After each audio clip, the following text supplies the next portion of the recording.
Hey, I'm above average Adam, and it doesn't matter if you like to think big or prefer to think small. What matters is that you're thinking at all. Welcome to episode 4 of how to go from batter to better. In today's episode, we're going to be talking about game plan and goal setting. Let's start off with game plan. So in general, this is a very mental sort of preparation. These two topics focus a lot on both the foundation and the preparation. In a sense, this is the mental foundation and preparation for anything. But even though it's part of your mental game, there's a lot of physical work that can be done in order to achieve this. It's like if you can see a painting or a drawing in your head, if you don't put it down, you might end up forgetting it. So it's best to put it down on a piece of paper so you can look at it, refer to it, and go back to it.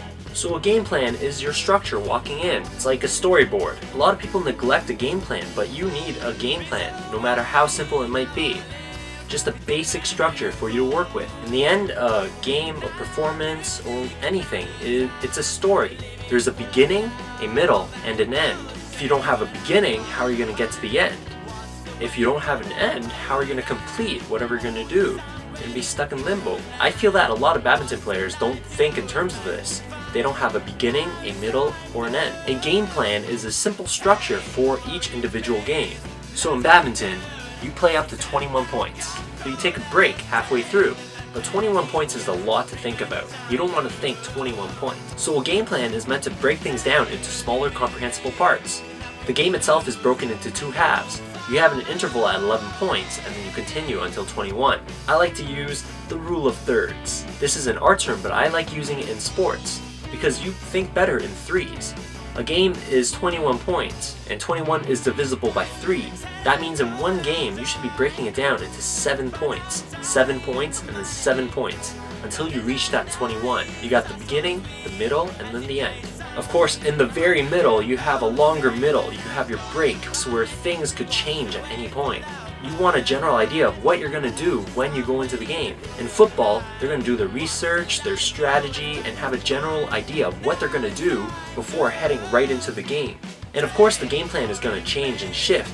You want to adapt according to what's happening on the field. A football team would have many different plays ready, but if you don't have a game plan at all, you're starting from nothing. Now, even in those 7 points, thinking 7 at a time is too big. You gotta break it down even more and think of it one at a time. You always want to think of everything one at a time, one step at a time, 1 point at a time, one shot at a time. You don't ever want to get ahead of yourself. You can't think about the middle if you're still in the beginning. You can't think about point number 8 if you're only on point number 1. You gotta get there first. Now, it's not a complete rule that you have to break it to 7, 7, and 7. It's how I like to do it. But you can break it down to whatever works for you. If you need to break that 7 into 3 parts or 2 parts, that's fine. You just want to keep everything 2 to 3. However you do it, it's up to you. But you just need a plan that works for you. So a game plan is knowing about the full story and trying to break it down into mini parts. You want to know exactly one at a time what you're going to do. If you're performing a piano recital, it's the same thing. You have a beginning, a middle, and an end of the song.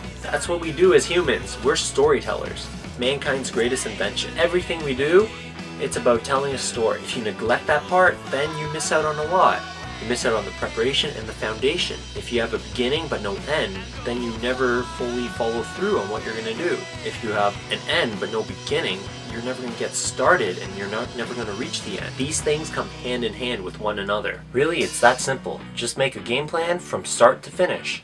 It doesn't have to be perfect, as long as you map out the beginning, the middle, and the end as your 3 points. The story structure can be applied to anything, no matter how big or small. If we break down each point even more, you can break it down into the beginning, as in the serve, the rally in the middle, and then the last shot as the end. You just gotta remember that all 3 parts are equally important. The beginning, the middle, and the end. You want a strong start, strong middle, and strong finish. Even if the serve and the last shot is just one shot, it's just as important as the middle. They all have to be very concrete and strong on their own. I got this idea from my experiences in dragon boating.